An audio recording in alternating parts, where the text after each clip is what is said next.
Hello, and thank you for listening to this Ringside Report Network podcast today.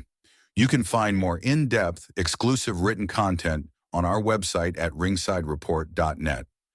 Before I hand it off to Dave and the team, I want to remind you that we are a listener-supported creator team. On our website, we would appreciate it if you supported our sponsors or purchased our exclusive merch. Branded clothing, mugs, and even jiu-jitsu gear, which are available only in our store. You can become a recurring supporter of our content at membership.ringsidereport.net. This, along with all our podcasts, is available on Spotify, Apple Podcasts, YouTube, Amazon, iHeart, and TuneIn, wherever you get your podcasts. It would help us immensely if you left a positive review on Spotify, Apple, or Amazon. Thank you for your support and enjoy the show. Please welcome David Simon. Good to see you again, David. Thanks for coming back. Hey, a lot of WWE releases, some big debuts. We're watching SmackDown. We'll preview AEW Grand Slam Australia. It's Wrestling Uncensored. Let's go.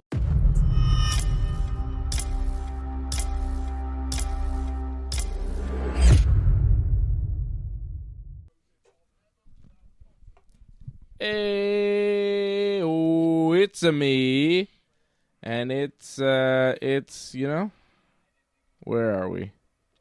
There's another guy in here with me, I promise. Where is Hey! I told you, I wasn't lying. Oh, machi. The Simon Brothers in full effect here tonight. Yes. Maybe Are we're a you little ready? Close. Maybe move over a little bit. Closer to you? No, further away. Yeah, further away. I think fill out maybe. All right, I think we're good now. Hey, everybody. How are we doing? We're watching SmackDown. We got, what do we got? The Tiffy Times.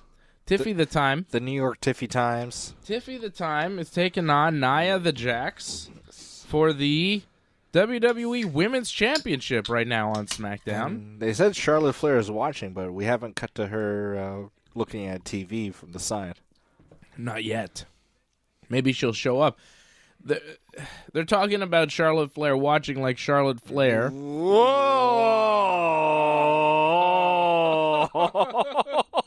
What happened? Oh, jeez, brother. Tiffany was just on Nia's shoulders and I think tried to do Like a sunset flip? but they just kind of fell. Yeah, Nia just kind of tumbled. Oh, this match Yeah, it's going off the rails. hasn't been great, and it's getting worse. Whoa! Yeah, that looked like it hurt. Oh my God, Tiffy with a pretty sloppy drop kick there on old Nia Jax. Shout out Leor in the chat. What's up, Leor? Angelo in the chat. Hello. Welcome. Welcome. We got a big show for you here tonight. You know AEW is doing a big show in Australia tomorrow. I understand that. The Grand Slam. Mariah May against Timeless Toni Storm for the belt. Big match. It is a big match. It's very big. So we'll preview that. Oof. Nia and Tiffy wrestling now for the belt. I'm assuming Tiffy's going to retain the belt, and then maybe Charlotte Flair. Oh, there she is. There she is, Charlotte Flair watching the match from a TV backstage. Standing, watching TV. As everybody Sneering. does. Everybody watches TV standing up, right? Oh, yeah. Very natural. I don't know if wrestlers are allowed to sit down and watch TV. It seems illegal for them. But, like, she won the Rumble, so she's got to pick an opponent. We saw Jey Uso this week pick Gunther in a weird way. I don't know if you saw that. I did not catch that. I'll tell you about it. It was odd.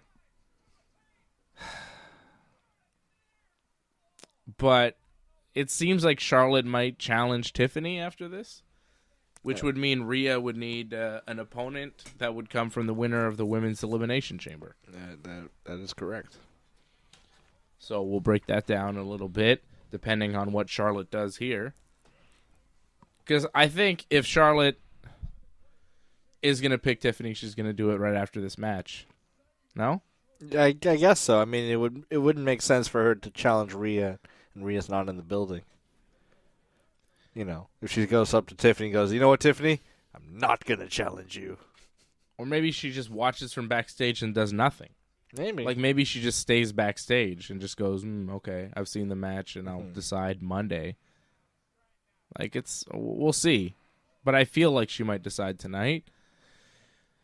They do have to make some kind of decision by the chamber, because you need to know what that match is for. Yeah, what are the stakes? Because we know that there are some women that have qualified for this women's elimination chamber match, but they don't know what they're wrestling for. They don't know if they're wrestling to face Rhea or Tiffany or Nia, if Nia wins this match here, right? Liv Morgan, Bianca Belair, Alexa Bliss, Bayley, and Naomi have all qualified. One more qualifier apparently will be decided between a match between Roxanne Perez and Raquel Rodriguez. So that'll be the last one. So the winner of that will face somebody, but they don't know who. The chamber, though, in a couple weeks. So Charlotte does still have time. Like, she doesn't have to do it tonight. That's true. She could do it next. Draw it out. They love she could to do it draw next it week out. or the week after at the very latest, which would be the night before the chamber. Could be. But Jey Uso made his choice this week. You kind of figure Charlotte will make hers too. Yeah, just kind of gets things solidified. They can start promoting the matches as concrete. They do that. Yeah. They do that. Jey Uso this week comes out, does the whole yeet thing. Everybody's going crazy. Yeet, yeet, yeet. They play the music. They do an encore of the yeet. Gunther comes out and, just beats up Jey Uso. Jey Uso is, standing on the announce table. Gunther, catches him from behind, just beats him up, beats the hell out of him. Mm-hmm. Walks away. And then Jey Uso gets on the mic. He's like, I shouldn't say this. I know I shouldn't do this. But, Gunther, you and me at WrestleMania. Why shouldn't he do this? I don't know why he said he shouldn't do this. Maybe he wanted to challenge Cody instead, but now he's like, you know what? Screw it. I challenge you, Gunther, just like everyone predicted. Yeah. And it's a really weak match for WrestleMania. Yeah. It's a really weak match to give us as the match that the Rumble winner has here. Because we just saw it. Yeah. We've seen it a couple of times, and we just saw it on the Saturday night's main event a week before the Rumble. And we're supposed to get excited for this for WrestleMania? It's not something you get excited about because you just saw it. And Gunther won. And you expect now Jey to win. Yeah. Because it's okay, they're going to give one to Jey. Jey's over. People like doing the yeet thing. Overcome the challenge. Yeah, but it's it's not compelling in any way. It's pretty standard. Yeah. And it's a waste of the Rumble. Also, Gunther attacking Jey. And then Jey's like, I shouldn't do this. And Gunther's like, don't do it. Don't challenge me. He's like, Gunther doesn't want Jey to challenge him. Why is he scared? I don't know why. Maybe he doesn't think he's worthy. He wants somebody else. I don't know. But it's Gunther, if you don't want him to challenge you for WrestleMania, maybe leave him alone. Don't beat him up. Yeah. They should have had You know what I'm saying? Show Jey Uso backstage and Gunther just running away from Gunther him. being the camera going to Gunther. Gunther's like, I'm not here. Yeah, I'm not here. Yeah, you haven't seen me. Yeah, you haven't seen me. Goes to Ludwig Kaiser. He's don't give Jey Uso any ideas. We've been through this. I don't need to beat him up again. Yeah. Can we just move on? I'd like to face John Cena. Have you seen John Cena's in the Elimination Chamber? That'd be a big money match for me. It's worthy of someone of my standing. I would like that instead. Could we just ignore this Jey Uso thing? And that seemed to be Gunther's approach. He was like, I don't want to wrestle Jey Uso. I don't think you should pick me. Don't pick me. You're a joke. You're a loser. He's berating him and beating him up and then saying, don't pick me. It's has Gunther ever watched wrestling? When does that ever happen where you beat up a guy and then he's like, you know what? I'm going to leave you alone. I'm going to wrestle Cody Rhodes. Could you imagine that if Gunther came out, beat up Jey Uso, and then Jey Uso the next week was actually Cody? Yeah, Gunther's How would that look? Ass. How would that look? It would look so dumb. I was okay, great. Jey picked Gunther, and now Jey and Gunther are going to wrestle a match of zero consequence at WrestleMania. Yeah, I don't think it'll be the main event. No, it won't main event either night. You're going to have a women's match main eventing one night probably, and then the Cody match main eventing night 2. Cody Cena probably. Yeah. You have maybe Tiffy and Charlotte main eventing night 1 and Cody Cena night 2. It's whatever they're planning with Roman and CM Punk and Seth Rollins potentially. Yeah, that could main event night 1. Yeah. But either way, it's not goddamn Jey and Gunther. Like Sami Zayn and Gunther, like from like the past Mania, had a lot more heat. Mm-hmm. And that also involved kind of Gunther beating up Sami Zayn too, like in the kind of the build up. Yeah. And saying like, "Oh, why are you trying?" But yeah. Sami could sell it better. Yeah.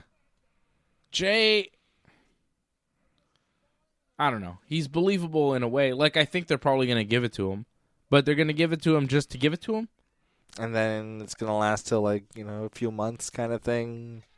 It's just one of those, lesser-known title runs and champions. Yeah. The tiers, like we said in the Rumble pre-show, or post-show.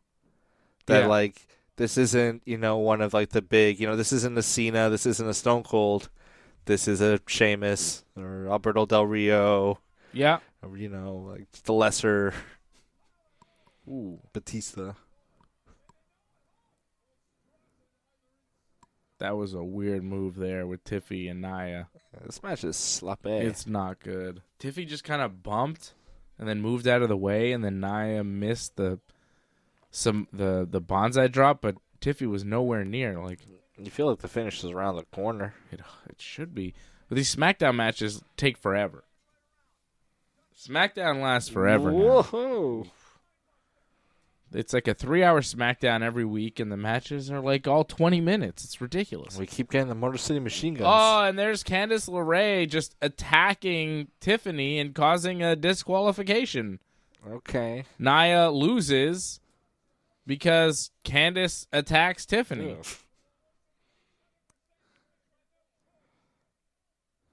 Nia's happy about this? And Nia is happy about this for some reason. She lost her championship opportunity. I don't get it. Nia is not mad at Candice. Yeah, I thought she'd be mad. She seems happy, and now she just bonsai dropped Tiffy time. Okay. All right, then. I don't get it. Now Candice LeRae's getting a chair. What? It's a title match. You can't win. Who's that? Trish Stratus. Oh. Oh, my God. Oh, Trish Stratus. Oh, good God almighty. Trish Stratus just knocked Nia Jax off the top rope. And she bumped off the apron to the floor. And now Candice LeRae is getting some of Trish. Trish was ringside, just there. I guess she's there for a reason. Yeah, I guess she had She's a here spot. to help Tiffy time. Oh, Nia Jax just gave her a stinger splash in the corner. And here comes Kenny Daxter. And now agents and refs coming to get and Jason Jordan. Nia and Candice away from Trish Stratus, who's beaten and broken.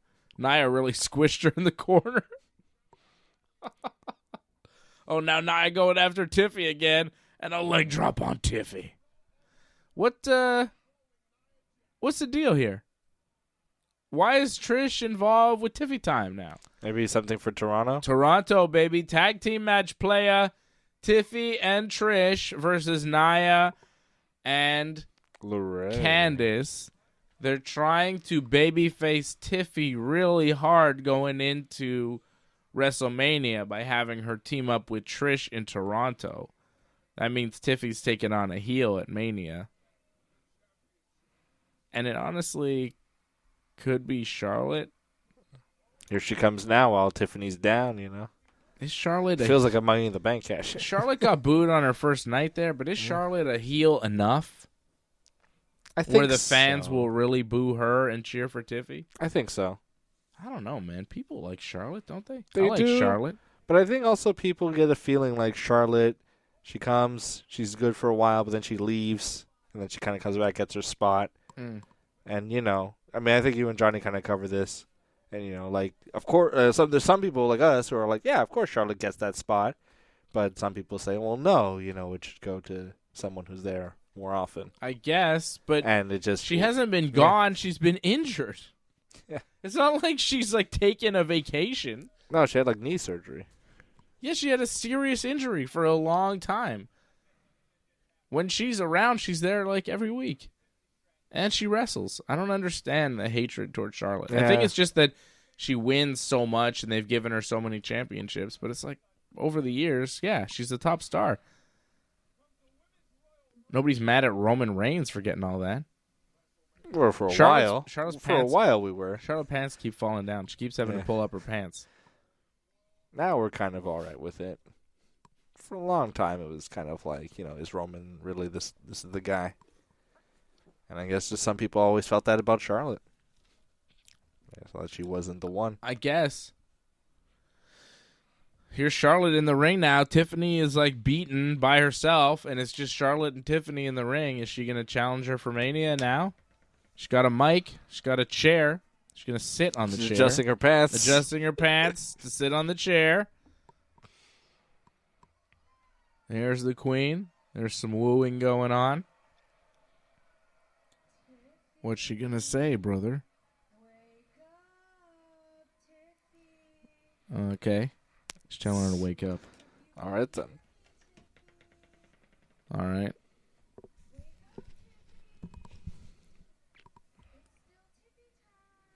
Charlotte telling Tiffy to wake up. I feel like she's going to challenge her here, no?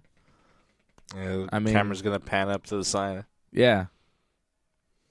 Just kind of position right there. Oh, there you go. Charlotte just said, the queen chooses you. I'll see you at WrestleMania. Drops the mic. There we go. It's official. Charlotte Flair and Tiffany Stratton at WrestleMania for the WWE Women's Championship. That means the winner of the Elimination Chamber will take on Rhea Ripley. Yeah. Interesting. It's official. That's big news. We just got a big WrestleMania match. Tiffy versus Charlotte. I like it. I do like it. I'm fine with either one winning, too. I think either way it makes sense, and I'm good with it. Yeah, you could go in interesting directions either way. Uh-oh. Nick, all this. Is this finally a resolution to the Jade Cargill story? He's got an anonymous tip and a video. Oh, he's showing Bianca and Naomi a video of the Jade Cargill assassination. The Zapruder. Oh, the video's not playing. He's having technical Back difficulties. and to the left. Oh, there you go. Oh, this is just an ambulance. ¿Qué pasa? What's happening? Is that Jason Jordan there? No. Is that Goldust? Is that Bailey? Naomi? Oh, it's Liv Morgan and Raquel Rodriguez. Oh, they did it? It was them all along. It's me, Austin. Really? But wait, how does that prove it was them?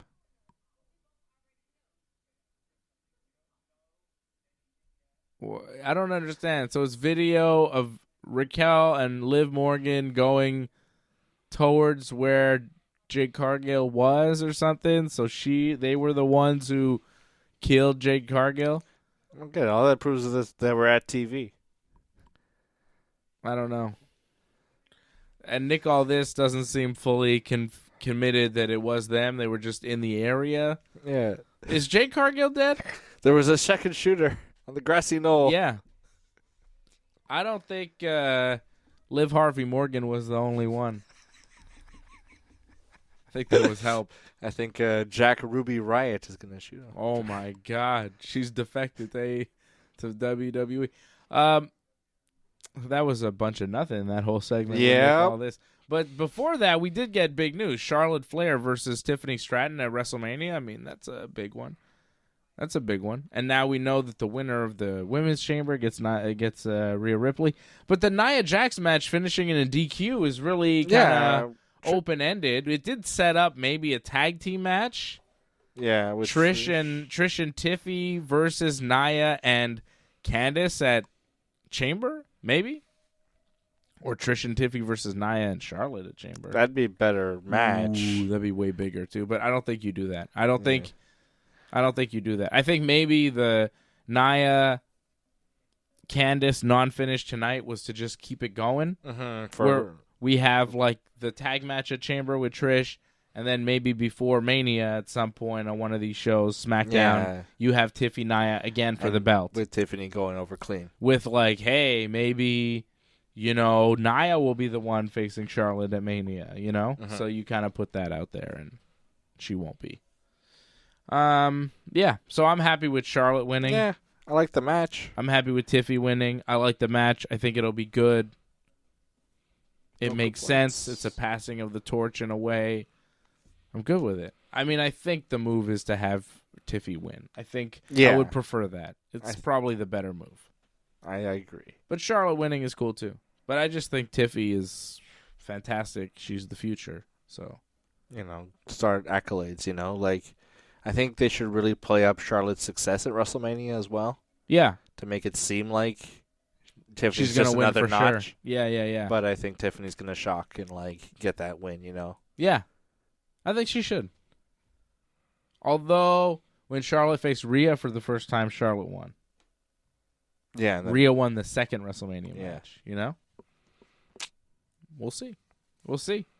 But that's another thing that's good about this match is, you could see WWE going either way with it. Mm-hmm. It's not like, obviously they're going to book this. Like, even the Jey Uso Gunther thing, right?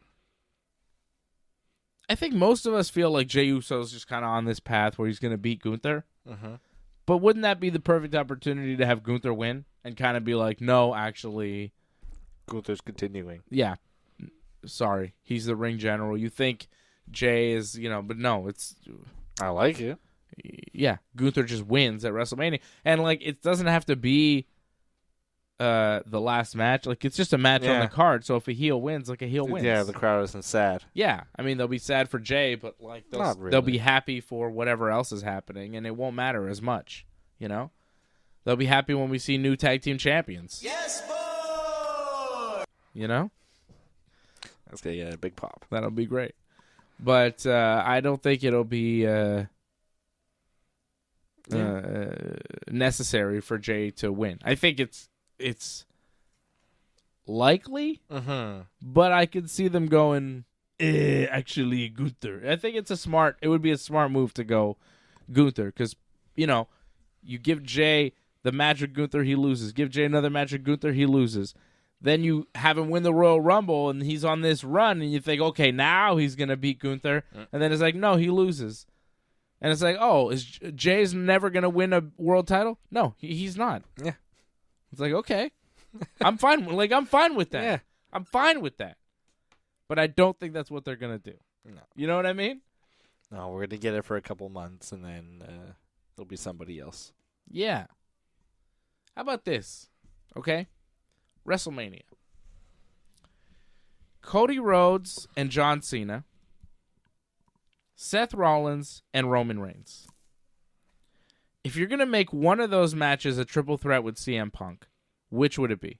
Ooh.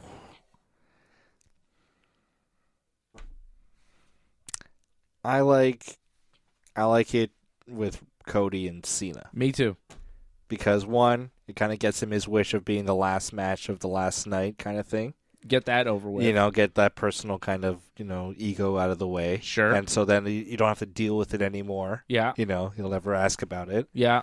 And also, Punk and Cena. It's just sure, Cody Rhodes and but I want, Yep, there's a lot there. I kind of want there's that so again. much Didn't really there. get much of it in the Rumble. No, there's so much there. I want promos. I want.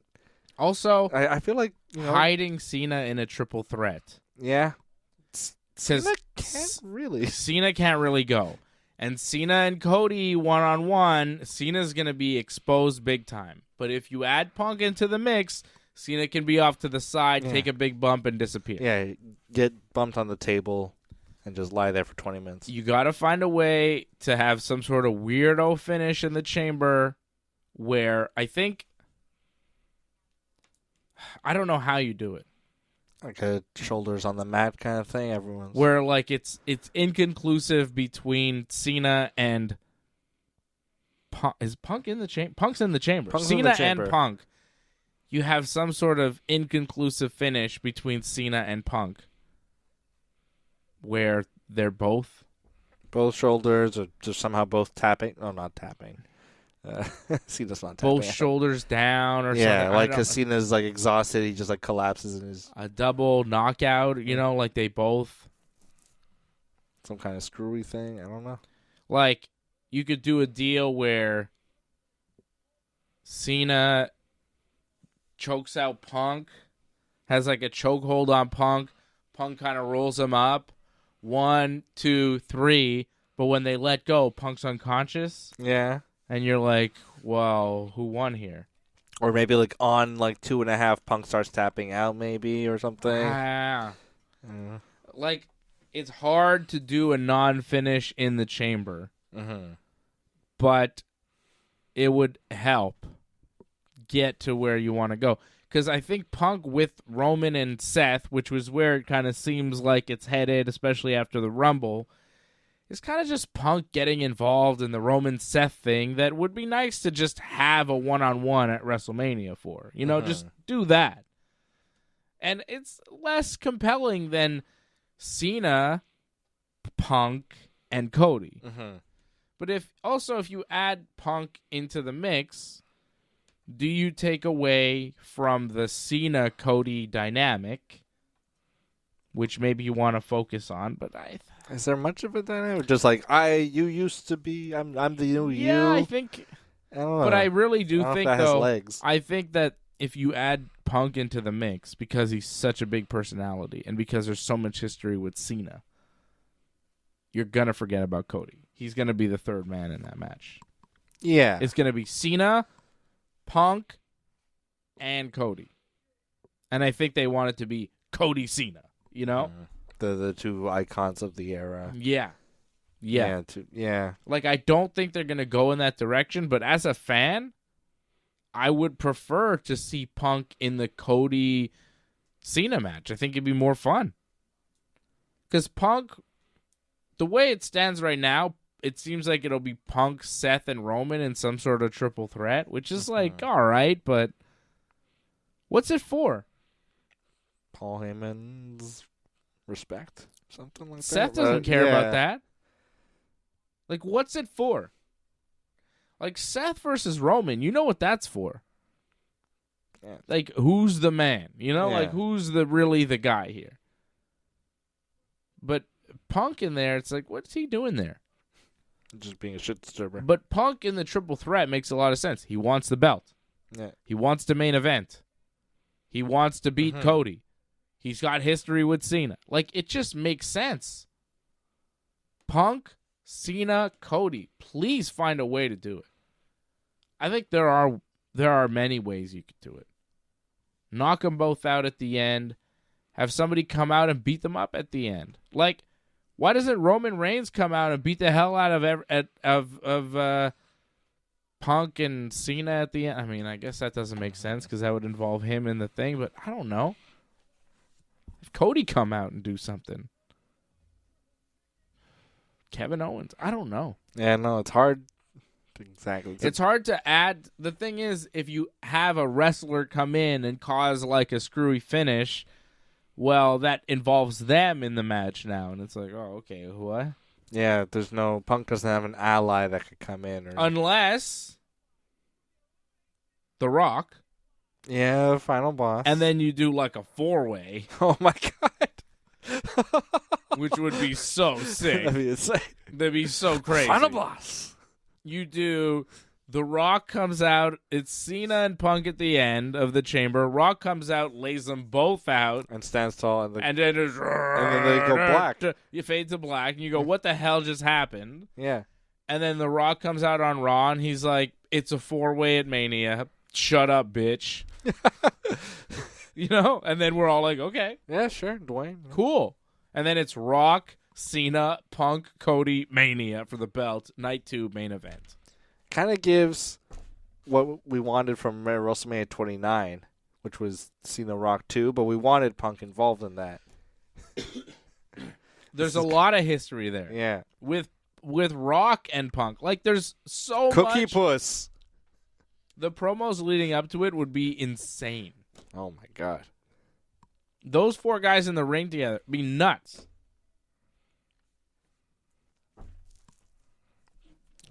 Biggest match possible. I don't think they're doing it, but like, goddamn, how crazy would that be? Goddamn, pal. They do have CM Punk.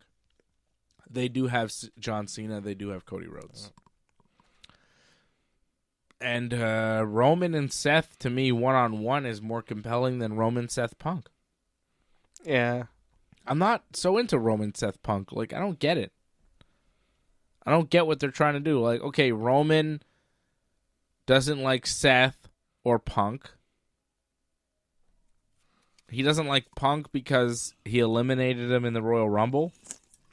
Because, like, Punk helped Roman at Survivor Series. Yeah. But now he doesn't like him because he eliminated him from the Royal Rumble. He wasn't on Team Roman all the way. Seth and Roman have always had this beef, so whatever. Seth doesn't like Roman because of the Shield and the Bloodline and all that stuff.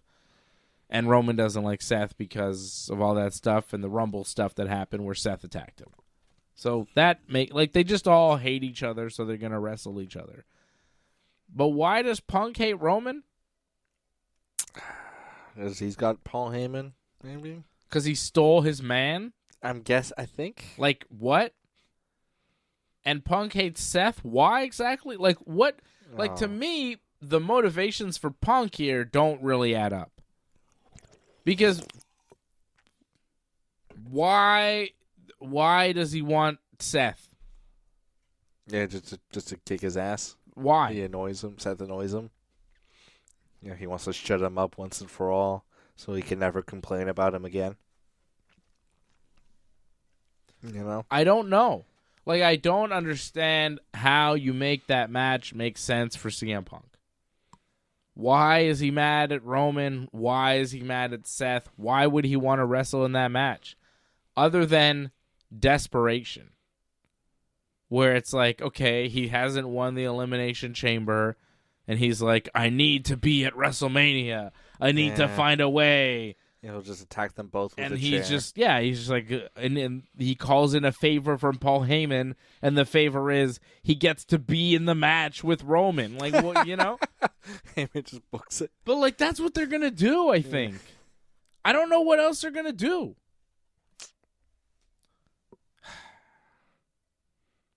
I hope they find a way to make it a little bit better than what people are projecting. Yeah, the like the card projections are kind of like a lot of slop, a lot of mid kind of. Sometimes we see manias that look kind of mid on paper, and then they kind of turn out half decent. This, I mean, I think there's some good matches there. It's just like, if you put some of the pieces together in different ways, if you kind of shuffled the deck a little bit, I think you'd be in a better spot to deliver a better show. You know, like just moving Punk from one match to another, I think would make it better. I just don't really see a way booking wise how they do it. Yeah, it's too bad. And the thing is that they wasted that spot on Jey Uso. Yeah, you could have had one of those guys win the Rumble. Yeah, I think you could have found a way to have Jey Uso wrestle Gunther in a number of ways. But they decided to have him win the Rumble. Tournaments for some on reason. Raw or something. What is this that we're watching? Braun Strowman versus Damian Priest versus Jacob Fatu is going to be the main event of SmackDown, with the winner getting a spot in the Elimination Chamber. I'm expecting Jacob Fatu to win this. Yeah. John Cena, CM Punk, Drew McIntyre, Logan Paul. Logan Paul beating Rey Mysterio, obviously, on Raw this week to get a spot in the Chamber. Now we're probably going to add Jacob Fatu. And then the final spot will go to Seth Rollins or Finn Balor. I wonder who will win that. And then Seth Rollins will be in the Chamber. So it'll be Seth, Jacob Fatu, Logan Paul, Drew McIntyre, CM Punk, and John Cena. I think Cena's going to win the Chamber and go on to face Cody at Mania. Right? Seems likely. Women's title, I'm not really sure. We know the winner of the Women's Chamber will go on to face Rhea Ripley, Liv Morgan, Bianca Belair, Alexa Bliss, Bayley, Naomi, and the winner of Roxanne Perez and Raquel Rodriguez. Is it going to be Bianca Belair? Maybe Bayley? Are they going to give us Liv Morgan again? I don't think so. Do we just keep going with Liv Morgan and Rhea Ripley? Like, I could see it. Yeah. I could see it. It's a way to involve Dominic. It's Raw. As we've seen with Raw, with Gunther and Jey Uso, they will just give you the same match you've seen a million times as your WrestleMania match. Why should it be any different? Yeah. So I could see it being Bianca. I could see it being Alexa Bliss because she just came back. But That's not a good matchup. I think Bianca makes the most sense. Yeah. I got a bad feeling it's going to be Liv Morgan. No? Yeah. You don't think? It could happen. I'm not sure who wins that one. Yeah, because Bianca doesn't quite have the momentum going. Like, she doesn't express any desire to be a singles champion again. But it is the match, Bianca and Rhea. Yeah, it is the match of, like, who is the new, like, future of the women's division. Like, who is the top one. Yes. But we just had this weird Bianca, Naomi, who killed Jade Cargill thing, and Raquel Rodriguez and Liv Morgan, and Bianca's still one half of the tag team champions. Yeah. So are you really going to break her off from all of that, have her win this singles match and go on to Mania? Because then if you do that, you've forgotten about everything else she's doing. So Bayley? Maybe Bayley. Maybe Bayley. Maybe Bayley. I'll have you. Oh, I knew The Sopranos was going to come in at some point. Bayley, I think, makes sense. Or Liv Morgan. Or they go crazy and do like Roxanne Perez. Yeah. Which would... I think Bayley, maybe. Yeah, it's an interesting matchup size-wise. Bayley and Rhea. Have we seen it? I mean, I feel like we probably have, but not on a meaningful Maybe during level. like the Thunderdome era? I don't know. Maybe, I think Bayley maybe is the move. I thought it was going to be Becky, but Becky never came back. Where's Becky? Don't know. And it seemed like... so we have the two chamber matches. I think at Elimination Chamber, we're going to have the two chamber matches. We're going to have... I think we're going to have Trish Stratus, Tiffany Stratton versus Candice LeRae, Nia Jax. Yeah. And I also think we're going to have Kevin Owens versus Sami Zayn, because they did promos tonight on SmackDown, and Kevin told Sami to come find him at Chamber, and he'll show him real pain. Mm-hmm. So I think they're going to do a match. Or like some kind of extended segment. Some brawl. kind of... Well, yeah. I think they're going to do some kind of match. Yeah, you don't think they're going to wait till Mania? Or just do it again at Mania? Or? Yeah, maybe. Or maybe they kind of do a match, but like Sammy's still kind of hurting Kevin, just like beats him up. Like it turns into like a beat up. Yeah. Or like maybe Kevin wins. it could just be a promo that turns into a brawl just to have them in Canada, I guess. It felt like he was challenging him to a match, though, didn't it? Yeah. I don't know. Nothing's official yet, but it seemed like Kevin was challenging Sami to a match in Toronto at the Chamber March 1st, which is just, 2 weeks away? I do believe. We are 2 weeks away from the Elimination Chamber. I think they said 64 days away from WrestleMania. So we're getting into the thick of it. And, of course, next week on SmackDown, Tag Team Championship on the line. The DIY defending against Pretty Deadly. Yes, boy! Yes, boy. Fingers crossed. It'd be nice to see them win. I don't think they'll win, but it'd be cool. Good showing, at least. Johnny North is wrestling tonight. I don't know if we mentioned. He's wrestling out in Sudbury, Ontario for Project X Wrestling. He'll be back next week on the show. Johnny out doing the wrestling thing. It's been a crazy drive out with the weather. Yeah. I don't know when he left. I think he go he might have gone yesterday. I don't know. Yeah. No, maybe. Or day before, No, I think maybe. today. I think the show is tomorrow, so he left today. Okay. So it's not so bad. Let's But hope if he's so. coming back Sunday, it's going to be rough. Safe travels for Big Johnny. A lot of snow we're getting around these parts. Oh, my God. What a crossbody by Braun Strowman. He's so big. Whoa. I like when Strowman gets going before he totally gasses out. It's fun to watch. Look at him move around. He's so huge, this guy. What is he, 6'9" or something? 6'8"? That big, yeah. I mean, he's at least 6'6", 6'7". Like, he's big, man. I think they'd probably bill him at... But I don't know. He's a freaking big guy, Braun Strowman. That's a lot of beef, pal. Yeah. It's Braun Strowman, Damian Priest, and Jacob Fatu right now. Starting to slow down a bit there, brother. Yeah, see, he's slowing down already. Yeah. There you go. He gets real excited, and then he tires out, and then he takes a bump, and he rests for a while. That's big Braun for you these days. There he goes. He's walking away from the match that Jacob Fatu and Damian Priest are now going to take over. I'm out of here. That's enough for me. He didn't even bump. He just kind of walked away. And now he's kneeling outside the ring, just catching his breath. You see him? Look at him. He's just watching. He's like, is it my turn? No, not yet. Okay. Oh, okay. Oh, here we go. Oh, there he's got to break up a count. He really lumbered in to do that. He's not moving so great anymore. Pretty red. This is too long a match for Braun Strowman to be in. He's got another, 15 minutes of this. How is he going to survive? Braun going for a stinger splash in the corner on Jacob Fatu. This could get real ugly, man. I'm telling you. This Bowling could shoe be bad. ugly. I love it. It's an interesting match, triple threat here. Priest, Strowman, and Jacob Fatu. Big fellas. I can see Priest winning this, maybe getting a shot in the chamber, but I feel like Jacob Fatu. He got a crazy pop when he came out. Yeah, they were chanting Fatu, Fatu. Yeah, he got cheered, but he's supposed to be a heel. Also, he's mad at Solo Sikoa. I'm not sure why. I thought he kept saying he loved Solo. He because did. Solo abandoned him? Maybe because he abandoned him after he lost to Roman. He's, mad at him now. I think that's the deal. He's mad because he was abandoned. He's got issues. Jacob Fatu doesn't like being abandoned by his Solo. But sometimes Solo has to be alone, you know? Yeah. It's in the name. Exactly.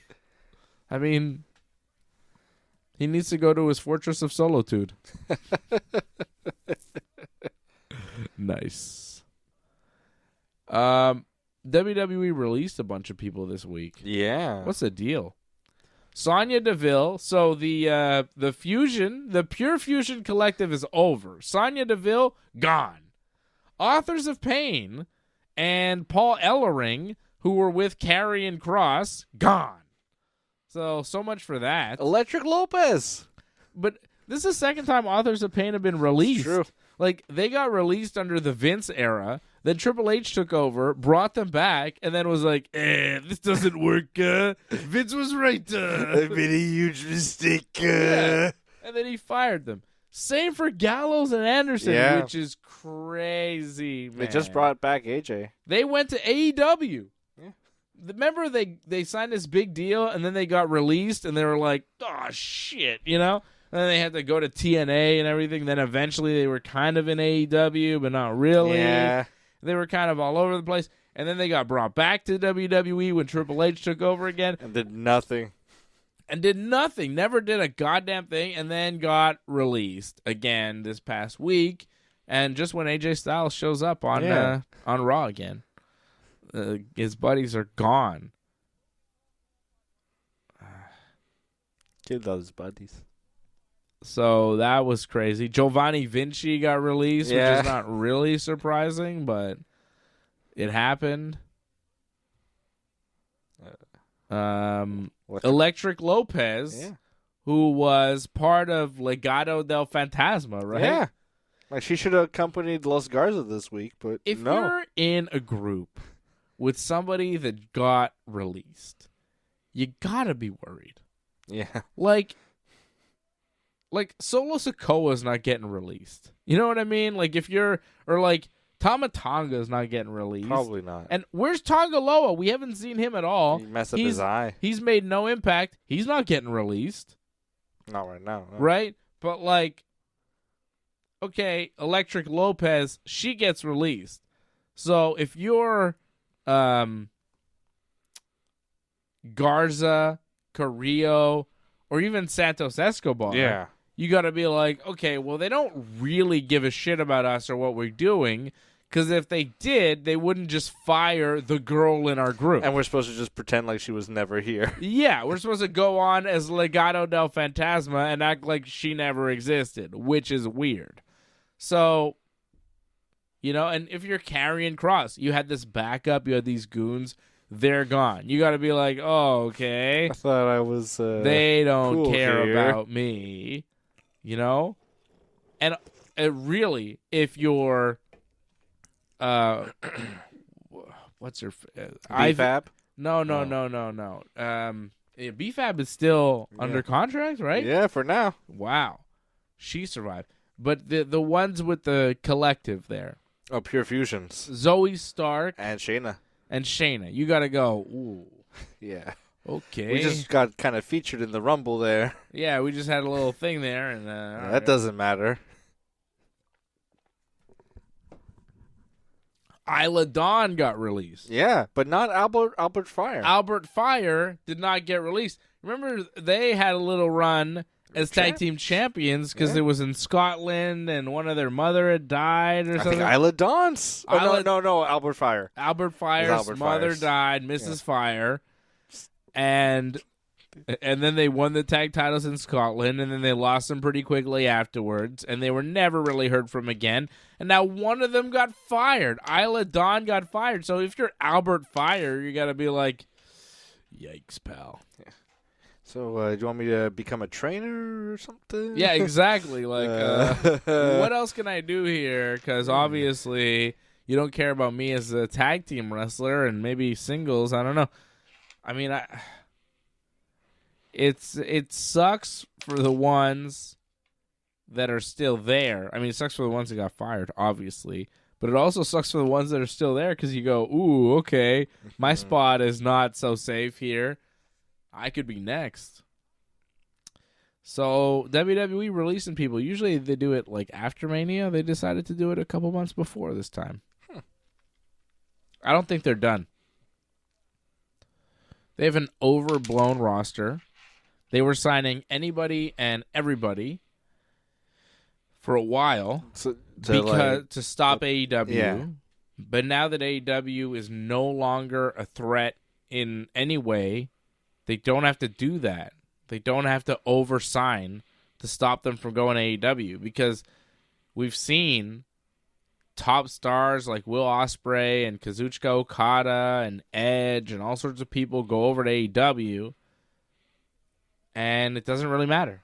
Yeah, they're just there. Like, they can sign whoever the hell they want. Mercedes Moné. They're still they got Sasha Banks. They can sign anybody they want. They're still going to be AEW. And that's just unfortunate. It's an unfortunate state of affairs with All Elite Wrestling. Fucking AEW. Get it together, Tony. Fucking guy. They're just... We'll talk about AEW in a bit. Ricky Starks made his NXT debut. Ricky Starks is in NXT now. Yeah. Good. NXT is a good spot for him. Out of nowhere. Yeah, NXT is a good spot. I mean, Ethan Page. Johnny North said, it's not going to make me start watching NXT. I said, yeah, me neither. No. I mean, come on. But he is there. He's in the WWE system, at least, you know? I'm kind of surprised they didn't just put him on SmackDown or something. Yeah, have him wrestle Carmelo Hayes or something, you know? Like, think about how they're treating... They could be a tag team, actually. Think about how they're treating Penta. Yeah. Why are they treating Penta like that and Ricky Starks like that? I've seen them both in action.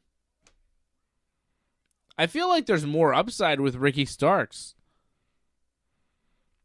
Zero Mierda is a kind of fun thing to say, you know. It's a big, you know, Penta's got a lot of a look, you know. He's got the face paint and the. Ricky Starks has a look and he can cut promos. Yeah, but I don't know. They see him as NXT. I guess that's first. I don't understand why they don't treat Dragon Lee like they treat Penta. Like, that's crazy to me. Dragon Lee is on their roster, and I think is the most underused guy that they have. He might get released. He is never He's barely used. Did you see that thing where he did a Hurricane Rana? He did this thing. He Hurricane Rana'd somebody in a match. He had a match a couple weeks ago on Raw where he ran from inside the ring. There's a guy on the apron outside the ring, right? He ran inside the ring, jumped, Hurricane Rana'd to the floor. Oh, man. Like, jumped over the ropes? Jumped over the ropes, Man. hit the Rana on the guy on the apron, went to the floor with it, and I was like, what the fuck? Like, it was insane. It was insane. He did it like it was nothing. He's so good. Weren't they kind of pushing him for a couple weeks I there? mean, kind of, but now he's like Ray's sidekick once in a while. Jason Pete says Dragon Lee's contract expiring this year. They are not using him at all. He's so fucking good, man. He's one of the best wrestlers in the world. Yeah. He legit is one of the best wrestlers in the world, and WWE doesn't do shit with him.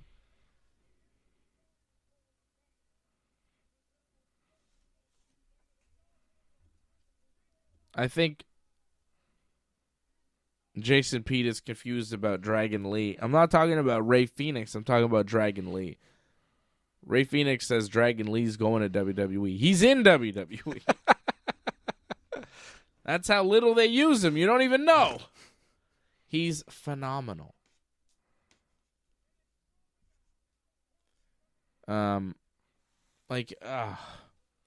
It frustrates me how little they use him. It's just like, what? He's young, and maybe they're waiting for whatever, but like, I don't know what it is. I don't know why they don't. But I've seen him have matches that have just blown my mind. Like, he's ridiculously talented. He's crazy athletic. Why isn't he at least the speed champion? Yeah, I don't know. Maybe he was. Like, I don't know. It doesn't matter. Oh, there's Solo. Did Solo just, like, hit Braun Strowman with something? I think he did. With the spike. Oh, he hit him with a thing to help Jacob Fatu. Jacob just hit a moonsault. Uh-oh. Here comes Cody Rhodes. He's going for Solo. Cody and Solo fighting. This feels like the finish of the match here. Braun Strowman's down. Jacob Fatu's down. Oh, Tommy Tonga attacking Cody from behind, stopping Cody. And now Tonga and Solo fighting together, attacking Cody. Uh-oh. Cody ducked, and Solo just Samoan spiked Tama Tonga. And now Jacob's mad at Solo. Uh-oh. Is this shirt's coming off? Is this going to lead to the end of Jacob? Oh. Damian Priest just hit Jacob, who then bumped into Solo and knocked Solo down. And now Priest clotheslined Solo over the barricade. And now Cody with the crossroads on Solo outside the ring. Is Priest Here win? comes a finish. Damian Priest and Braun Strowman in the ring. Is Strowman? No power slam. Priest slides away. Priest. He's got choke slam south of heaven. Is Fatu gonna come in? No, Fatu's over the barricade. Priest is going to Elimination Chamber. 1, 2, 3. Priest. Oh, Braun Strowman, you see him put the shoulder up after the 3 to be like, oh, good. That was a real. Some old school. That's a real old school protect yourself, brother move there by Braun Strowman. Fucking guy. He's such a meathead. I fucking love him. I love him. Damian Priest wins the match, not Jacob Fatu. A lot of shenanigans there with Cody and Solo and Jacob and all of that. Damian Priest now in the Elimination Chamber, joining Logan Paul, John Cena, CM Punk, and Drew McIntyre. And now Cody facing off with Priest. Like, Priest has a shot in hell of winning the chamber. Oh, my God. Imagine Cody. Be the worst. Cody and Priest at WrestleMania. Imagine that. Just because. Hey, you could have done Cody and Punk or Cody and Cena, but no, we're going to do Cody and Priest. If that gets us Punk and Cena, I'd take it. Fuck out of here. It'd be awful. No one wants to see that. Levesque. There you go. Damian Priest, the winner. And he's going to the chamber, not Jacob Fatu. I guess Jacob and Solo are working on something against each other. Yeah, it could They're be beefing now. Jacob versus Solo. Yeah. Solo's got to do something. Yeah. Yeah. Jacob Solo seems like the path right now, right? All right. Well, that was SmackDown. We watched all of SmackDown. We got through 3 hours of SmackDown. Yeah. I feel like congratulating myself for that. Naomi qualified for the Elimination Chamber tonight, beating Chelsea Green. LA Knight had a hell of a promo making fun of The Miz. That was a lot of fun. Pretty good. And then LA Knight beat The Miz, which was kind of fun too. I mean, the match wasn't great because The Miz, but man, LA Knight making fun of The Miz in that promo was good. They gave him a lot of mic time, and he embarrassed The Miz. That was good stuff. On Raw this week, AJ Styles set up a match. I think he's going to wrestle like somebody. He started brawling with the Judgment Day. Oh, he's going to wrestle Dominic Mysterio on Raw next week. Okay. How exciting. So AJ's back, and he's feuding with the Judgment Day for no reason in particular. And CM Punk and Logan Paul had a bit of a promo. And, yeah. Was what it was. So we've got the Elimination Chamber coming up in a couple of weeks' time. We learned a lot on SmackDown tonight. We got a couple new Chamber participants. We know that Charlotte Flair is going to challenge Tiffany Stratton at WrestleMania. So we know also that the women's Chamber match is going to be to determine a shot at Rhea Ripley. Mm-hmm. We learned that Sammy and Kevin are probably going to have a match at the Chamber.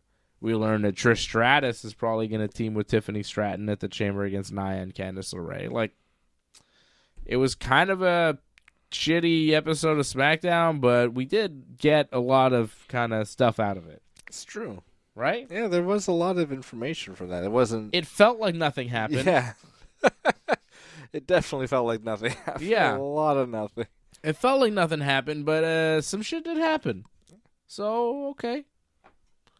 Good job. Good job. Good job, WWE. You did something, kinda. You did a thing. You kinda did Mazel a thing. tov. Yeah. So, that's what's going on in the WWE. They're firing people. They're getting ready for the Chamber. They're qualifying people. They're setting up WrestleMania. AEW has a thing in Australia. Oi. And it's going to be on TV at some point, I think. Yeah. I'm not sure when. It's really awful how they've set this up, where they have, like, because it's on after the NBA something. It's going to be like at 9:30 or something it starts? I'm not sure what time it's on. I really don't know. It's on, I think, tomorrow night at some point. The middle of the night? I really don't know. I think it's like, it might be on late. It's on but after not live? some sort of basketball something. Australia is, what, 12 hours? No, I don't think it'll be live. I think it'll be pre-taped. Okay. Yeah, they're going to tape it, like, at a normal time for Australia, and then they'll just air it late at night after whatever NBA stuff happens. Like, I'm going to check my guide right now, okay, to see if I have it even on TV in Canada. Because it's on TNT, right? Mm-hmm. Now, I usually get Collision on this thing called the USA Network Canada. USA Canada? Yeah. Is USA Canada? USA Canada. I think Donald Trump is trying to put a stop to it. But right now, it still exists. It's USA Canada. It's a nice little cross-border channel for some reason. But it's like the USA Network, but not exactly the USA Network. It's the USA Network Canada. And they seem to be airing Collision at 10:30 tomorrow. And that's going to be the Grand Slam. And they usually air it at like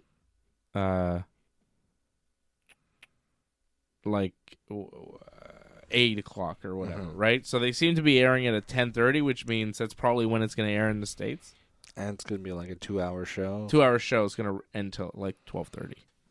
Okay. So Saturday night. in Canada, if you want to watch it, it'll be on USA Network Canada, which is like a new channel that carries Collision now. So I have that channel, and I record Collision on it, which is pretty nice. I get to watch Collision once in a while, and sometimes I do. It's like an admission. Once in a while, I watch Collision. I watch a little Collision. I'm proud of it. I collide myself. Okay. Speaking of colliding yourself, Harley Cameron is going to challenge Mercedes Moné. Jimachi. Wow. She's Australian. I thought she was English, but she's Australian. She is Australian. Does she do it? Does she do it? Maybe. I don't think so. I think there's going to be one Australian winning the belt, and it's not going to be... Well, I guess she's not Australian, but, close enough. Toni Storm's from New Zealand. She's not Australian. Thought she was. I mean, it's roughly the same, but don't tell them that. Yeah, if I remember one thing for Flight of the Conchords is... they don't like it. They don't like it. But... They don't like being confused. The accent is pretty similar. Australians, going, where's the car? And New Zealanders, going, where's the car? I understand. It's totally different. Harley Cameron is from Australia. Toni Storm is from New Zealand. This show going in Australia. They're both wrestling for belts, both challenging for belts. Uh-huh. So that's kind of cool. You've got Harley Cameron challenging Mercedes Moné for the TBS Championship. I mean, maybe. I could see it, if only for like a little while, but I think she's done a lot to kind of get herself over. Yeah. She's really over with the audience. Yeah, she's singing. She's dancing. She's doing ventriloquist acts. Yeah. She's got a puppet. Like, there's a lot going on with her. But I could see it happening. But goddamn, in the ring, like, no. Like, she's not really up to par. She's quite green, and like, to have her be the one to beat Mercedes, I don't know. I don't know if that's the move, but maybe. And then once they get back to the States, and then Mercedes wins it back. Yeah, I mean, it would be a big push for Harley Cameron, and it would be a big way to put her on the map by having her beat Mercedes Moné. I just don't see it happening. Would it be her first loss? I think so. Yeah. Has anybody beat Mercedes in like a one-on-one match in AEW? Statlander didn't. No. I don't think so. I don't think anybody's beaten her. Like, I feel like Harley Cameron beating her. Like, Mercedes came in, she won the TBS title, and that's been it. Yeah. She hasn't been stopped. For Harley Cameron to do it? I don't know. But AEW, they are weird with their booking. They just go, yeah, we're going to do that. Okay. It's possible. I'm going to bet against it. But you're going with it. I'm going with it. I think Mariah May is going to retain. I think Tony's going to win. This is the Tony return, the Tony victory. Mariah May won in England. Mm-hmm. Tony's going to win in Australia. It's revenge time for the Timeless one. Timeless Toni Storm. I've got her beating Mariah May. That's the main event. That's a big one. Good match. It's going to be great. Mariah May and Toni Storm have the best feud going in pro wrestling. It's been going for who knows how long now, like over a year. Yeah, I mean, like if you go back to when Mariah was her valet. Yeah. It's been like 2 years now. Yeah, like the whole story has been fantastic. They're two of the best wrestlers in the world today. It's great. Like, when you watch Dynamite, their highlights every week. Like, the Mariah May promo this week was fantastic. Mariah May is so good. People talk about how great Toni Storm is, and she is great. But I don't think people talk about how great Mariah May is enough. She's also fantastic. She's such a good heel. Her promos are so good. She's so mean, you know?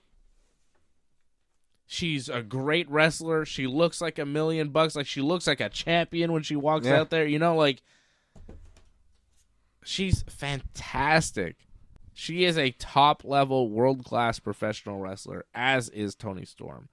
So that match is going to be great. I'm looking forward to it. I'm going to find a way to watch it because that's an important one. Also, Will Ospreay and Kenny Omega teaming up to take on Kyle Fletcher and Konosuke Takeshita. Those guys are going to kill each other themselves for that match. That match is going to be crazy. Fletcher's Australian, I think, right? Yeah. Ah. Yeah. Homecoming. Big match for him. This is a 26-year-old kid. Were they in wrestling they're in Melbourne? They're in, I think, Brisbane. Brisbane. Big country. Kyle Fletcher in Australia for AEW on a big show, teaming with Takeshita to take on Kenny Omega and Will Ospreay. Like, what a moment for him. I think he wins. I think they're going to win, yeah. I think they're going to win. I don't think Kenny and Ospreay can, coexist. Yeah, I think they disagree. Something happens, and Fletcher and Takeshita win. And that'll be huge for Fletcher. Ooh. Okada wrestling the Australian Buddy Matthews for the Continental Championship. Okada's held that belt for a long time. Yeah. I think he wins.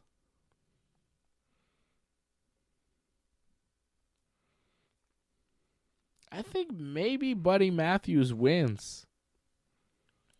Because, Malakai Black is gone. He's going into the WWE. Yeah, it's foregone. Him and Miro, they're gone. They're going WWE, right? So Buddy Matthews, he's still there. He seems to be dedicated and wants to stick around. Even though his girlfriend is, the top star in WWE, right? His girlfriend is Rhea Ripley. You would think he might want to be around her more in WWE, and probably could get a job in WWE right now, but he's sticking around in AEW. He doesn't seem to want to move. And he's without Malakai Black now, so he needs to be reestablished. Yeah. It's in Australia. He's from Australia. He's getting the match with Okada. It's for a belt that really means nothing. Which one is it? The Continental. That Okada's basically held since he got into AEW.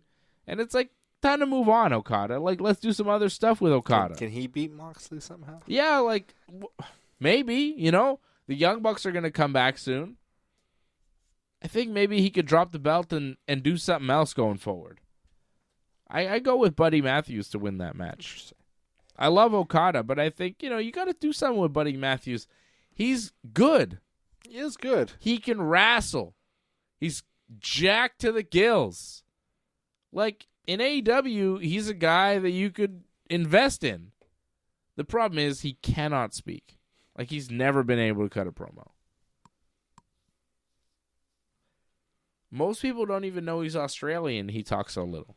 Yeah. You know what I mean? Was he English? Was he American? I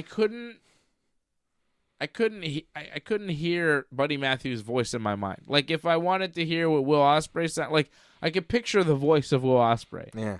Can you picture Buddy Matthews speaking? I hear Pac. Me too. Oh, you're going to get you. Oh, Pac. The bastard. Yeah. Yeah, Buddy Matthews doesn't really talk enough. You talk too little. Yeah. You shut up a lot. You shut up. Said you talk too little. Goddamn, no wonder they're going to Australia. Half their roster is Australian or New Zealander. It's true, there are a lot. They've got Toni Storm, who's a big star for the company from New Zealand, wrestling Mariah May.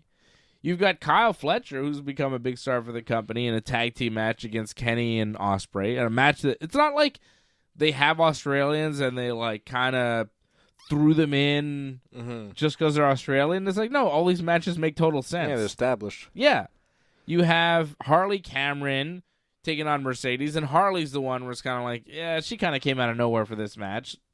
So, whatever. But Jay White is from New Zealand. Yes, true. They got so many. Buddy Matthews. Like him, you're kind of like, huh? He's getting a title match, but still, like, okay. Yeah. They've got so many Australians and New Zealanders. Surprised they don't go back more often. We didn't used to have this many Australians and New Zealanders in pro wrestling. You know? Yeah. Who was the big Australian superstar growing up? Like, there wasn't one. No, growing up... they had none. As far as I know, no. In, like, 90s WWE, there was no Australians. Like, zero. Wasn't Skinner supposed to be Australian? I don't know. I don't think so. I thought he was from the Bayou. Oh, yeah. Like, not early 90s WWE, New Generation WWE, Attitude Era WWE, zero Australians. You think they would have? Zero. Like, I can't remember. Or given a guy an Australian gimmick or something, Crocodile Dundee kind of thing. They might might have, but, like, they had no Australians. Yeah. Am I wrong on this? I guess the Bushwhackers. Yeah. Bushwhackers. You got the Bushwhackers. They were the only ones. Were they New Zealanders or they're Australian? I think they're New Zealanders. Yeah. They're Kiwis, mate.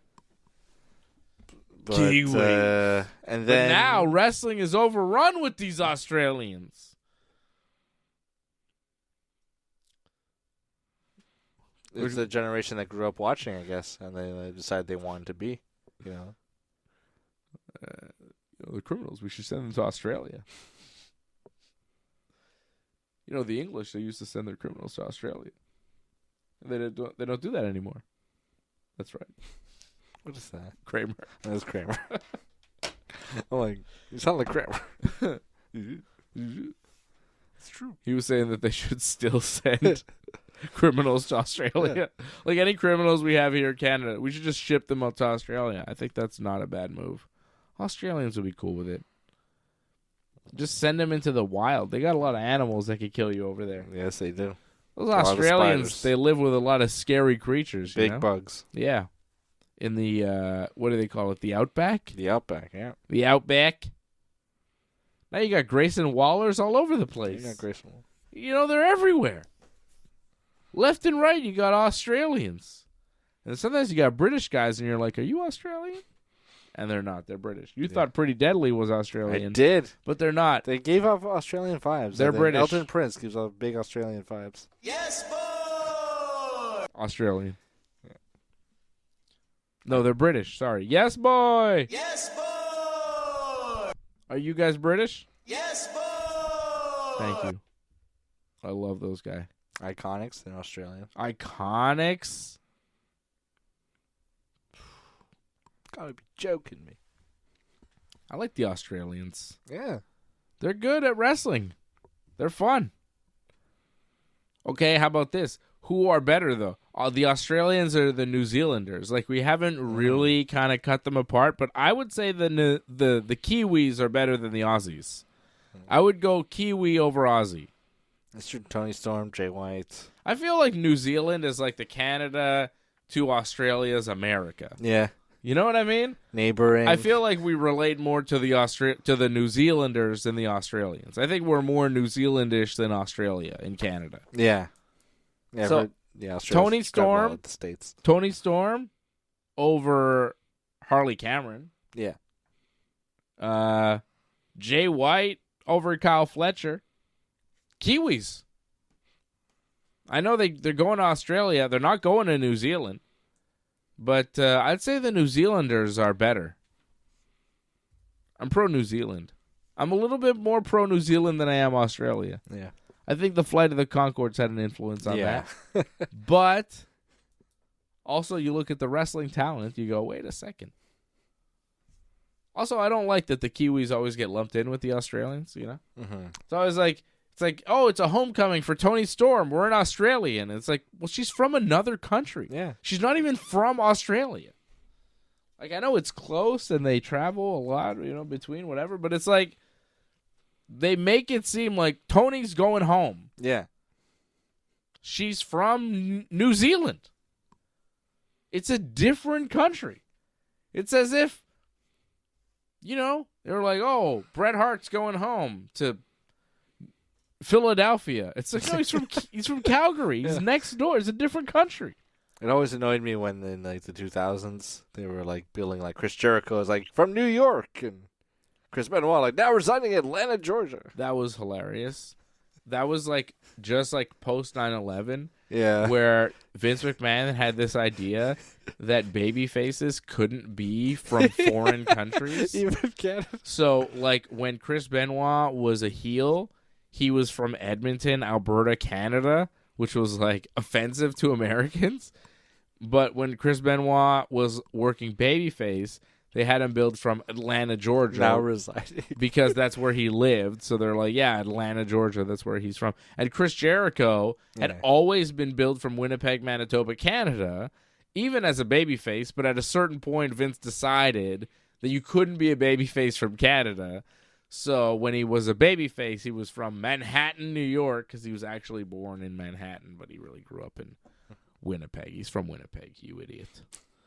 So that was a really funny time in WWE where you had to be billed from America if you wanted to be a babyface. I think like Edge maybe like now residing in Tampa or something. Yeah. They did it to everybody. Yeah. They did it to every Canadian. Edge was no longer from Toronto. I think Christian also Christian might have been a heel from Tampa. Or yeah, maybe Christian stayed heel from Toronto. Yeah, the un-Americans. I think they might have done something where like Edge was built from Tampa and Christian was built from Toronto, and you're like, wait a second, guys. Oh, it's so crazy. Yeah. What a time. What a time Post to 9/11. be alive. So that's the AEW. They've got matches. Jay White and Edge taking on Jon Moxley and Claudio Castagnoli in a Brisbane brawl. I think Jay White and Edge will win that one. Yeah, probably. Yeah. They're doing a lot of stuff. They smashed up Jon Moxley's title belt on Dynamite this week. Oh yeah. They stole the belt and smashed it with like a hammer. 2x4? Yeah, like a big hammer thing they had. Hangman squashed Max Caster. There's been a lot of Hangman MJF stuff, which I've enjoyed. MJF wrestled Dustin Rhodes, beat Dustin Rhodes, and then like attacked Dustin after the match, and then Hangman got in MJF's face, and him and MJF brawled. Like they had a big brawl, which like that's serious AEW business. Yeah. Hangman MJF, that's worth paying attention to. Was it because Hangman wants to protect like Dustin Rhodes? They've kind of Hangman and MJF have been kind of beefing in like little backstage promos. Like they had a very intense backstage promo where MJF was talking and Hangman's like, "All right, get out of here! Like it's my time now." And MJF's like, "What the hell?" And they're like, they've been getting into confrontations, and it just kind of boiled over into physicality. You know, it was like, oh.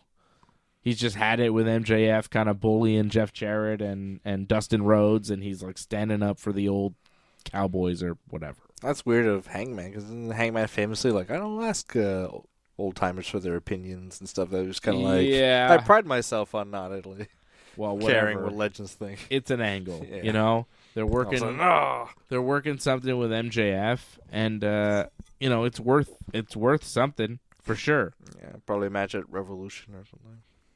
Yeah. Hangman MJF at Revolution makes a lot of sense. Maybe for like a title shot, you know, because those guys should be right there for a title shot. They should take on the winner of Edge and Moxley. Edge Moxley is going to be the title match at Revolution in Los Angeles on March the 9th. So we're 3 weeks away from that. It'll be Moxley. The only two matches announced are Jon Moxley versus Edge for the AEW World Championship, and something featuring Big Boom AJ. Oh, God. So the chocolate chunk chip cookie guy. These guys are so popular. The Costco. I don't know if they're still popular. I feel like AEW is using them now, and it's like, guys, their 15 minutes are up. Why are we still going there? But AEW hasn't given up on the chocolate chip Costco guys, so they're going to wrestle. So 2 matches announced. One featuring the Costco guy doing something, and then the other boom. is Edge versus John Moxley for the world title. Great booking. What the fuck? Hey, guys. Your pay-per-view's 3 weeks away. You have Costco guy versus mystery opponent and Edge versus Moxley. What are we doing? Mystery opponent. Give him Brock Lesnar. Dun, dun, dun, dun, dun. Suplex City, bitch. Fucking kill the guy. Just hire Brock one night to kill the Costco man in your ring. It'd be great publicity. Yeah. It'd be great. Brock dumped him on his head 30 times, and now he died. Sorry. No more chocolate chunk cookies, you fucking moron. What the fuck is that? Ugh. Anyways. Yeah. Fucking hell. Maybe Edge will win. And then Christian... Doesn't Christian have, Money in the Bank? Still? Yeah, Christian still has some sort of money in the bank thing. Edge winning, a hard fart battle. And Christian kind of, stealing it from him. Yeah. Maybe Edge wins the belt. And then Christian does a quick switcheroo. I just don't think Edge beats Moxley. Moxley's got to lose. It's the thing about AEW. I think people would look on the product a bit better if Moxley lost and, we just did away with this Death Riders thing. Yeah. You know, if, the main event, if it was MJF Hangman in the title scene, I think the product overall would be, a lot more revered. Of course. But this fucking Moxley shit is just sludge. It's dragged the company down into the terrible spot that it's in right now. Yeah, and Renee. Is it any wonder that the company has been in the total toilet since Bryan Danielson left? I'm not surprised. AEW has been garbage since Bryan Danielson went home. Yeah. Garbage. Barely worth watching since we lost Bryan Danielson, which I predicted. You know, he was the greatest wrestler in the world. He is one of the greatest wrestlers of all time, and he's not there anymore. So AEW has lost a huge, huge star, a huge cornerstone of the company, and they've tried to replace him with Jon Moxley, and it didn't work at all. No. It's been failing miserably. No one has been able to fill his shoes because you can't fill his shoes because there's nobody in the wrestling business that can come close. They should have tried real hard to get AJ Styles. It might have helped. Wouldn't have been the answer, but it might have helped. Maybe. They should have tried real hard to keep CM Punk. Might not have been the answer, but it would have definitely helped. Yeah. And keeping him away from WWE would have really been a smart move too, because he has helped their business quite a bit. Yeah. Because they'll always be like, well, this show kind of sucks. Oh, but Punk's going to say something, so might as well watch.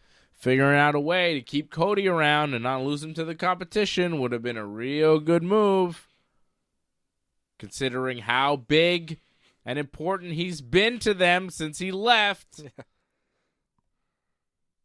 Who do you think is next?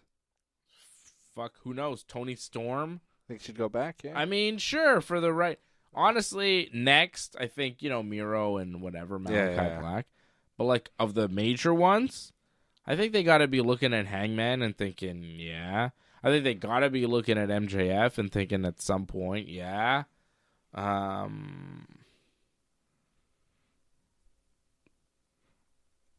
don't know. Swerve? Yeah. Swerve. You would be... think Swerve, come on, he's losing to Ricochet, he's losing to Bobby Lashley. It's come on now.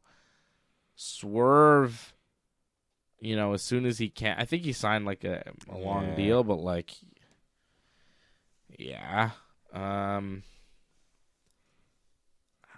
don't know. AEW needs to hold on to their talent. They need to hold on to their top tier talent, Losing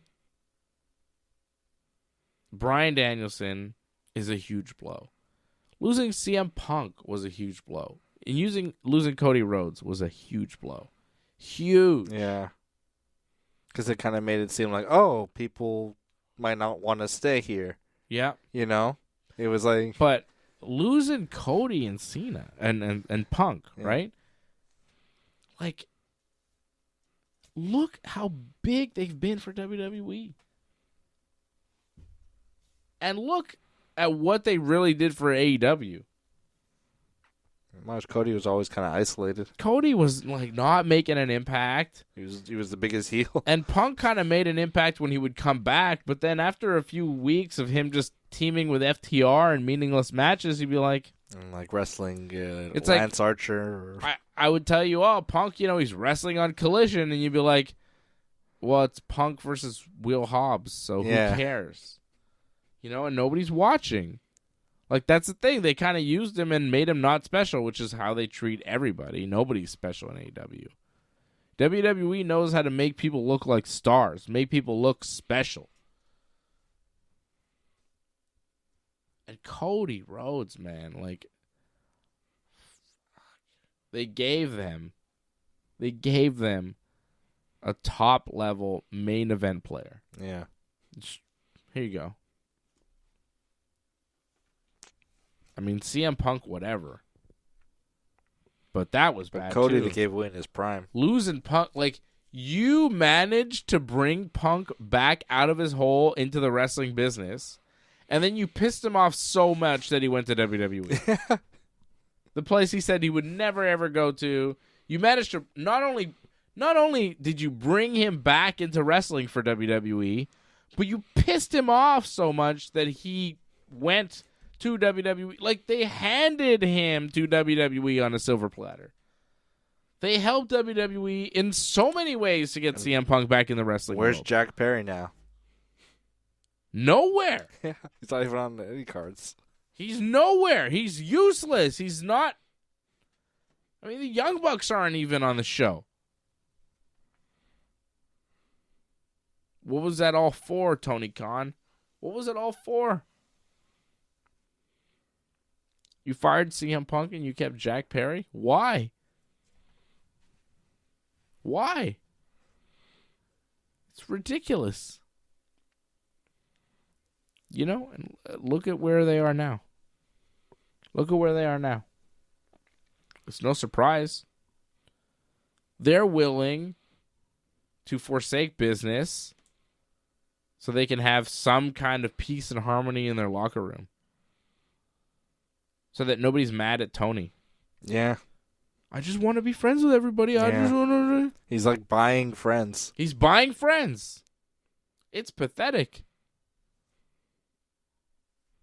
He's not booking with leadership.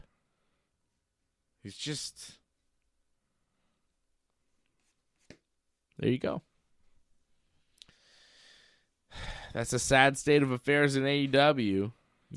They put on good shows. They got good wrestling matches because Tony goes, go out there and wrestle. And that's their strength.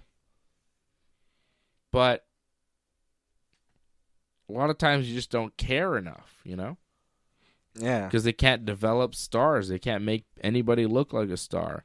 The only people that have managed to look like stars, it's not because of AEW. It's because of what they've done for themselves. Like Toni Storm. Uh-huh. That's all her.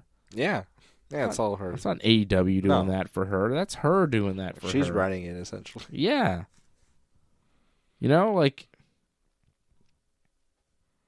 Ospreay, he's getting over because of him. He's not getting over because of AEW. Yeah, MJF's getting over because of himself. Exactly. Hangman, same deal. You got to do it yourself in AEW. They're not doing it.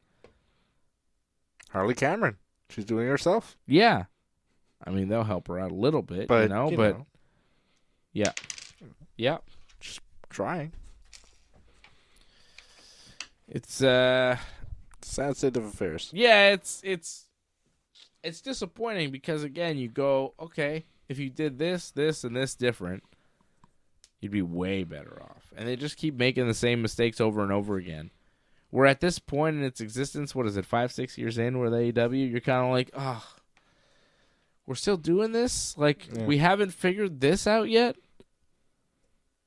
we're still booking these weird ways. Like, we're still doing all this. It's like, wow. Yeah. Like, when I see, like, a little, like, YouTube short of, like, Eric Bischoff on his show, like, criticizing AEW, I don't dismiss it as, like, Eric Bischoff's just whining or whatever. I'm like, nah, he's probably got a point. Like, he understands. He's got a couple of points. I mean, you know, he doesn't really have a leg to stand on considering what he did and his booking ideas. I mean, Vince Russo. You know, but you know, he speaks from experience. Yeah, I mean, criticizing AEW is not hard to do because they make a lot of errors. Unforced. And they put on a lot of matches that you don't care to see. Still might get Jeff Jarrett for the championship, you know? Yeah, I don't know about that. Think they've changed their mind a bit? Or slowed it down? I don't know. They're just doing too much. They have way too many belts in AEW. Like, way too many.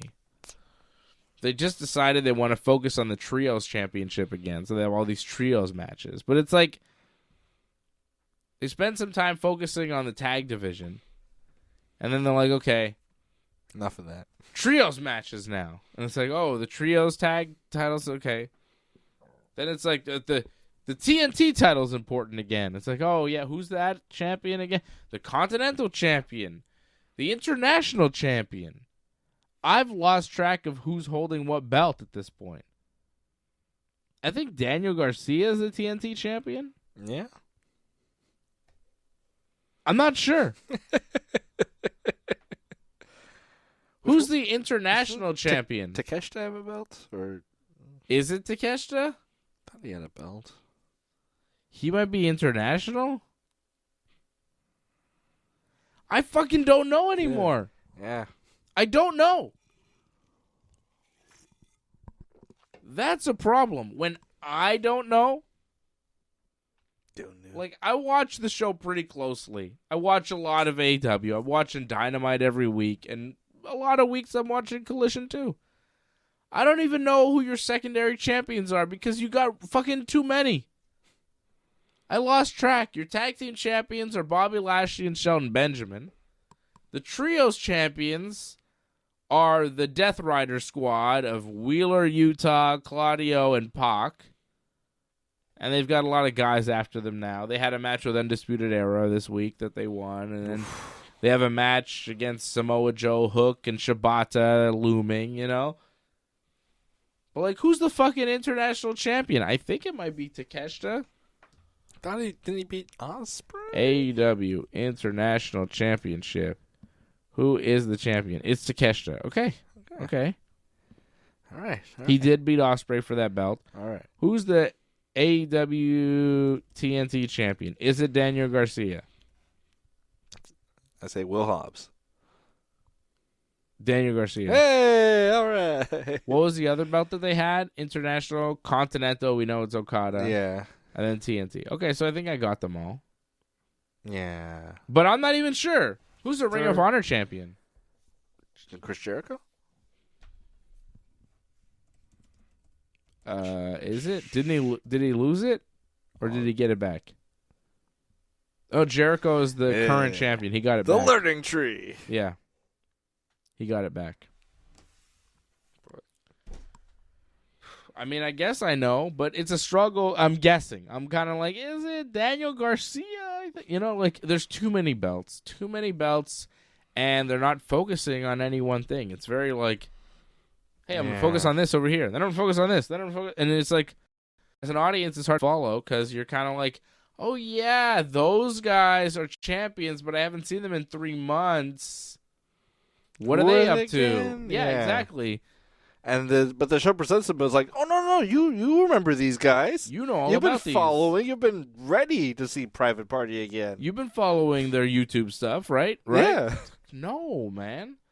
I don't have 300 hours to dedicate to AEW and all their confusing storylines. And like Tony Khan and the AEW people expect you to follow everything and to understand all the little ideas that they have. And some of the ideas that they have, I swear, I heard like a clip of Dave Meltzer talking about this, where he was talking about like the booking of AEW. And it's like, he was like explaining an idea that was like a concept of, well, this guy is with these people. And it's like, well, how are we supposed to know that? It's like, well, it's in my head. Like, that was, like, Tony Khan's explanation. Like, well, it's not been explicitly said, but, like, in my mind, that's what it is. So, like, you know. So then the audience will know, too. The audience will just accept it. And it's like, what? It's, like, really... and Meltzer was kind of, like defending that? Kind of being like, yeah, that makes sense. And the guy... he's a shill. And the guy with him, Alvarez, was kind of like, what the fuck are you saying?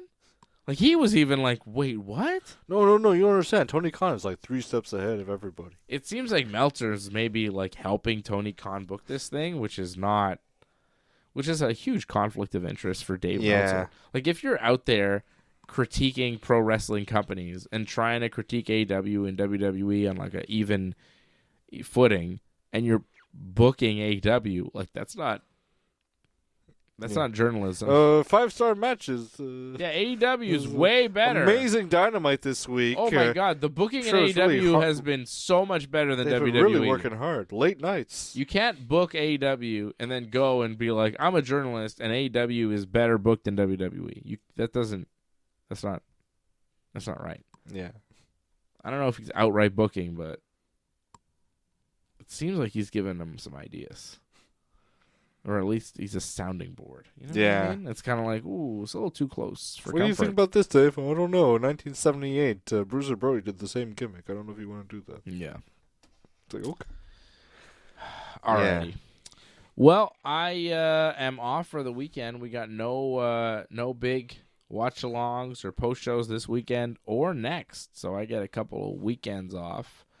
But then we'll be back for the Elimination. Oh, actually, I don't know if I'm going to be back for Elimination Chamber. I think I'm going to a jiu-jitsu event, so I don't think we're going to do a post show for that. All right then.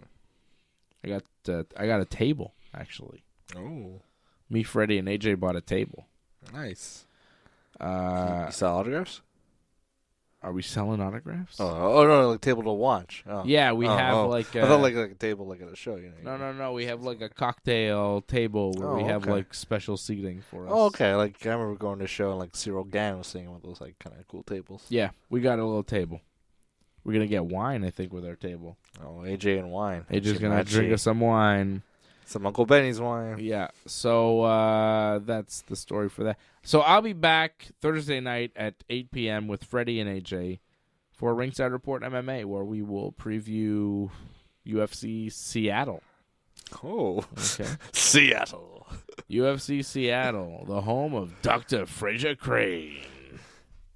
Dana says, I am not listening. Yes. Yes, indeed. Where's the Dave merch? Christopsy wants to know where the Dave merch is. Merch.ringsidereport.net. You can get Ringside Report merch. There's no Dave-specific merch. What should the Dave merch be? I don't know, like your face? Oh, baby. I hear the blues are calling. Toss salads. And scrambled eggs. Oh, Dave merch. I don't know. Your face, quotes? I don't know. You have a catchphrase? I don't know. Maybe, do I have a catchphrase? I don't know. Nothing I can really think of. No. AJ, maybe you could probably figure out something. AJ's got catchphrases. He's and like got him doing what? a goofy face. Yeah, like AJ going like this. Yeah, like yeah. AJ's kind of like a cartoonish character. There's catchphrases there. I don't really have like Ringside Report catchphrases. Oh, I guess not. Maybe I should come up with some. Let's-a go. Yeah. Mamma Mia. Those are just Super Mario catchphrases. Yeah, I think it's... Wait a second. That's not me. It's a me, Mario? No, wait. Go Yankees. Yeah. Just me like this. Go Yankees. Your sign-off is always right here on Ringside Report Radio. Right here. Yeah. Do I say right here? That's how you finish the show. Is it? Yeah. Keep watching. Right here. Right here. Well, we'll think of some merch ideas for Dave, and then you'll hear about them right here on the Ringside Report Network. Thanks for sticking with us to the end. We would really appreciate it if you could help us spread the word. You know the drill. Hit that subscribe button, flip those notification switches. We are an audience-supported network, so consider becoming a recurring supporter at membership.ringsidereport.net. Check out our website at ringsidereport.net. Hope to see you again next time, and have a good night.